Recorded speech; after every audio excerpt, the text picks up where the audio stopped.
Today, we are exploring, can you really learn English in 1 year?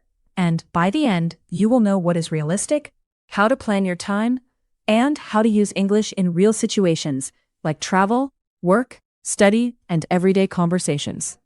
Exactly. And this is useful because many learners feel confused by big promises online. We want to help you avoid frustration and choose actions that actually fit your life. So, before we answer yes or no, we need to make the question more personal. Learning English in 1 year can mean many different things for different people. For one listener, it may mean having a friendly chat at a cafe. For another, it may mean giving a presentation at work. Those are very different goals. Stay with us until the end, because we will finish with a simple 1 year mindset that can make your study plan feel lighter and more possible. And no pressure, no magic tricks, just a relaxed conversation about what you can really do step by step if you study with patience and direction. Let's quickly review a short list of real-life meanings. As you listen, notice that each item describes a different kind of success. This list is not a test. It is a mirror. Maybe you will recognize your own reason for learning English in one of these items. Travel with less stress. Understand simple meetings. Have longer conversations. Enjoy movies and podcasts. Item 1, travel with less stress, is already a powerful goal. You do not need perfect English to ask for directions, order food, or solve a small problem. Item 2, understand simple meanings, is different. It needs listening practice and useful work vocabulary. So the same 1 year question changes with your situation. And items 3 and 4 remind us that English is also social and enjoyable. A good plan should include communication, but also something you genuinely like. So, the hook is this. 1 year is not a magic finish line, but it is a serious amount of time if you use it well. Yes, and I like that idea because it is honest. We are not selling a dream. We are building a realistic path that can still feel exciting. In a moment, we will define what a realistic goal looks like. That is where many learners make their first big mistake. And if you have ever felt guilty because you studied for a few weeks and then stopped, this episode is for you too. We will talk about that without shame, because consistency is not about being perfect. It is about coming back again and again. All right, let's move from the big promise to the first practical step, deciding what fluency should mean for you. Key point. Define your 1 year English goal in real-life terms. Now we are getting specific. Instead of saying, I want to be fluent, we need to connect English to moments you can actually imagine. That changes everything. A clear goal tells you what vocabulary to learn, what listening to practice, and what speaking situations to prepare. For example, if your goal is travel, you do not need to study business reports first. You need airports, hotels, restaurants, and small talk. And if your goal is work, you need polite phrases, meetings, emails, and the confidence to ask someone to repeat something. So, let's look at a simple structure that turns a dream into a practical goal you can measure during the year. Let's look at the first structure. Listen for the words use English and real situation, because they make the goal practical. In 1 year, I want to use English to do something specific in a real situation. This structure is useful because it does not ask you to become perfect. It asks you to do something specific, like make a call or join a conversation. Now, let's hear the second structure. This one helps you measure progress without waiting for a perfect final result. I will know I am improving when I can do it with less stress and more independence. I love the phrase less stress. It is very human. Maybe you still make mistakes, but you can solve the situation with more calm. Let's see example 1. Notice how it is not vague. It gives a clear situation and a clear length of time. In 1 year, I want to have a 10-minute conversation with a new person. In example 1, the phrase 10-minute conversation is very helpful. You can practice for that with short chats, not only with long classes. Now, example 2 is for work. Listen for main idea, because understanding everything is not always necessary. In 1 year, I want to understand the main idea of a simple work meeting. In example 2, the goal is realistic because meetings can be fast. First, aim for the main idea, then details will become easier. Let's finish with example 3. This one is about travel and independence, not about sounding like a native speaker. In 1 year, I want to travel and solve basic problems without switching languages. In example 3, solve basic problems is the real skill.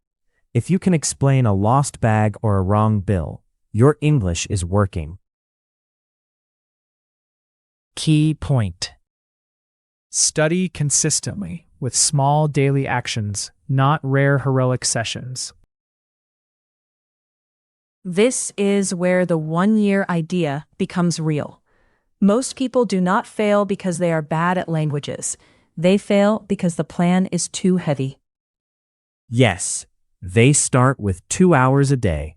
Then life happens. They miss 1 week, and suddenly English feels like a failed project. A smaller plan can be stronger. 10 or 15 minutes every day can keep English present in your mind. And when English is present every day, you remember more, you notice more, and you feel less scared when you need to use it. Let's talk about this with a visual comparison, because the difference between intense study and steady study is easier to see.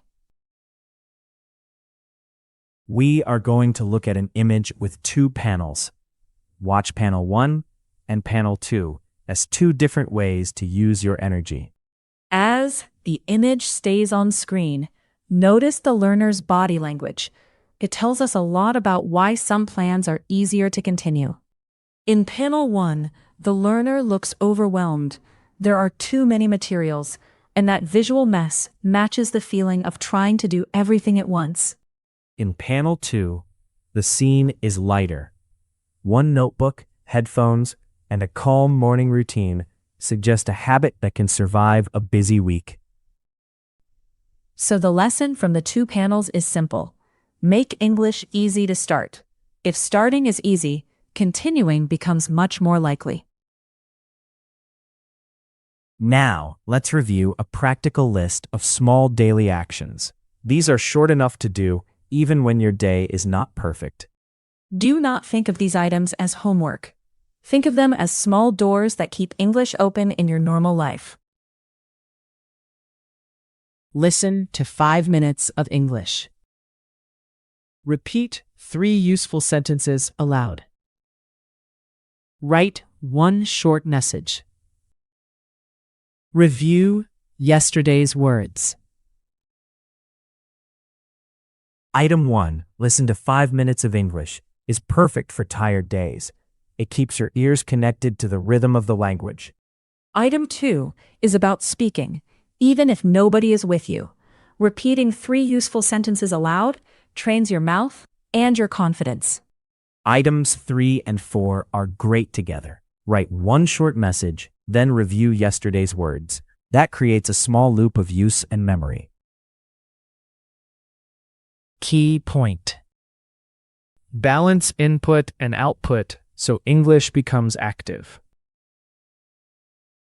A lot of learners listen and read for months, which is good, but then they feel blocked when they have to speak. That happens because understanding English and producing English are connected, but they are not the same skill. Input means what you receive: videos, podcasts, books, messages. Output means what you create: speaking, writing, asking, answering. If your goal is 1 year of real progress, you need both. Input gives you language, and output teaches you to use it. Let's see a few examples of how to turn passive study into active practice without making it complicated. Here is example 1.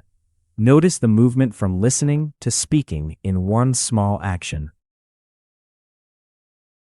After I listen to a short podcast, I say 3 ideas aloud.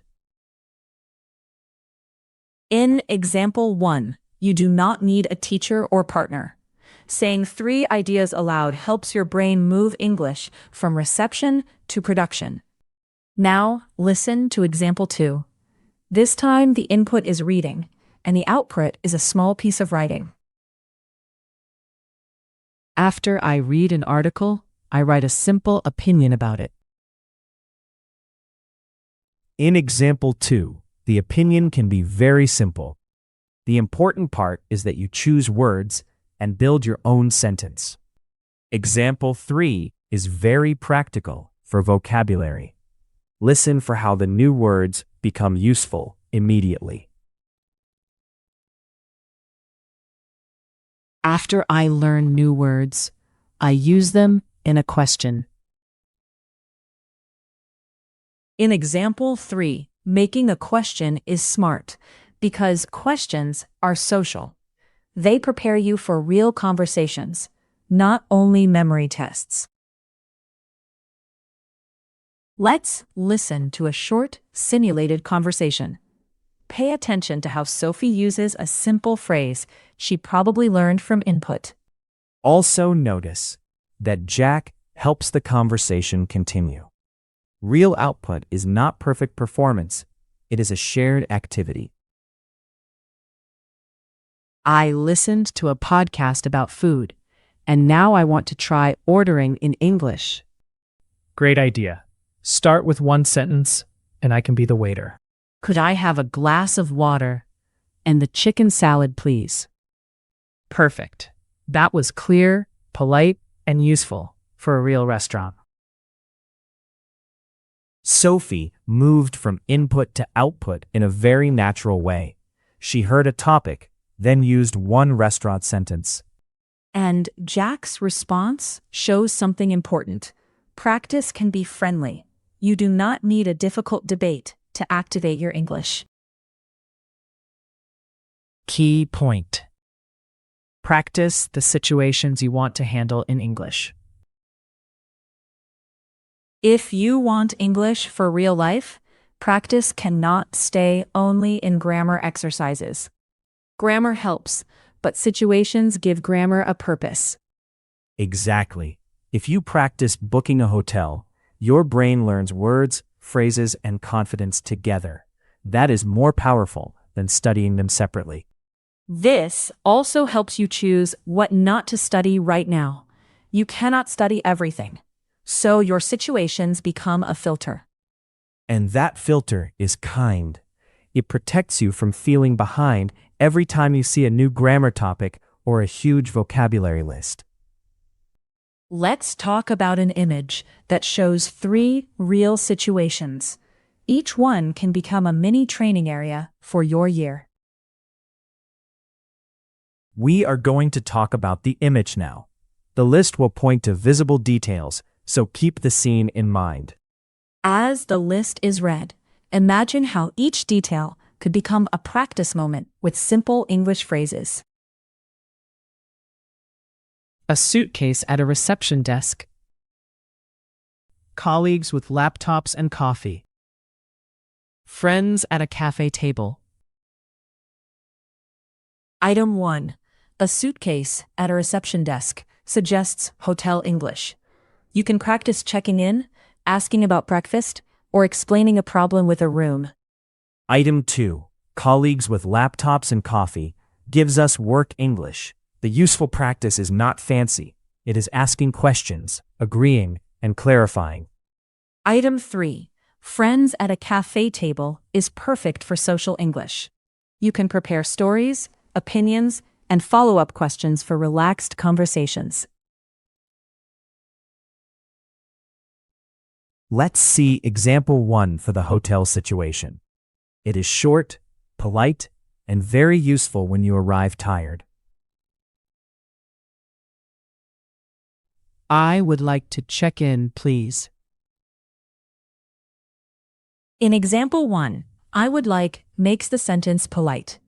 You can reuse that beginning in many travel situations. Example 2 is for work or study. Listen for the polite request that helps you stay in the conversation. Could you explain that again in a simple way?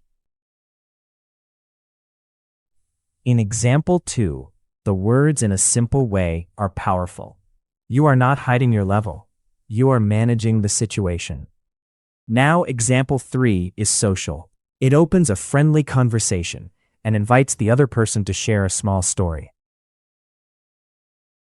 What did you do last weekend? In example 3, you can answer the same question after asking it. That makes it useful for both listening and speaking practice. Key point. Measure progress monthly and adjust your plan without guilt. A 1-year plan needs check-ins. If you only look at your progress after 12 months, you may miss many chances to improve the plan. Monthly check-ins are gentle.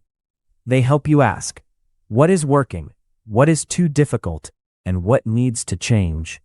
This is important because life changes. Maybe your job gets busy, maybe you travel, or maybe you discover that speaking is your biggest need. Changing the plan is not failure. It is a sign that you are paying attention to your real situation. Let's use a simple monthly review list. It can help you stay honest without becoming negative. Here is the review list. Listen to each item as a friendly question, not as a judgment. After the list, we will comment on how to use it without feeling bad about the days you missed. What did I understand better this month? What situation still feels stressful? What habit was easy to repeat? What should I change next month? Item 1 is positive on purpose. Asking what you understood better this month trains you to notice progress, even if it is small. Item 2 is not negative. It is information. If phone calls feel stressful, you can add short phone practice next month. Items 3 and 4 work together. Keep the habit that was easy to repeat, and change one thing for next month, not 10 things. Let's hear another short conversation. This time, Sophie and Jack talk about changing a plan without feeling like a failure. Listen for the supportive language. It shows how a study partner can help you continue instead of quit. I missed many study days this month, so maybe my plan was too big. That is useful information, not a disaster. What can you make smaller? I can listen for 10 minutes instead of 30 and speak twice a week. Good. A smaller plan that continues is better than a perfect plan that stops. Sophie does something mature here. She does not say she is lazy. She says the plan was too big. And Jack gives the key idea: make it smaller. In a 1-year journey, a plan that continues wins. Key point. Aim for useful fluency and keep going after the first year. So, can you learn English in 1 year? My honest answer is yes, if learn means real, useful progress. And maybe no, If you mean perfect English with no mistakes, in every topic, in every accent, with zero effort after that. Useful fluency means you can do things. You can understand the main idea, ask for help, share opinions, and keep a conversation alive. That is a beautiful target because it respects your life. It gives you confidence now while you continue improving later. Before we say goodbye, let's look at 2 final structures you can use as a personal reminder. Let's hear the first final structure. It is a reminder that mistakes are not the opposite of communication. Fluency is not the absence of mistakes. It is the ability to keep communicating. That sentence is calming. If you make a mistake, but the other person understands you, communication is still happening. Now, the second final structure gives us the long view. Listen for open the door and keep using it. 1 year can open the door, but your English grows when you keep using it. I like that image of a door. The first year can give you access, but the real growth comes from walking through that door many times. Let's bring everything together. Define a real goal, study in small daily actions, balance input and output, and practice your real situations. Then, once a month, check your progress and adjust the plan. Do that, and 1 year becomes much more meaningful. If you are listening and thinking, I am not ready, please remember this. You do not become ready first. You become ready by practicing. And if your first year is imperfect, welcome to the club. Imperfect years can still create strong habits, useful words, and real confidence. So yes, let 1 year motivate you, but do not let it pressure you. Use it as a frame, not as a prison. Thanks for joining us today. Keep your plan simple, keep your English useful, and we will see you in the next episode.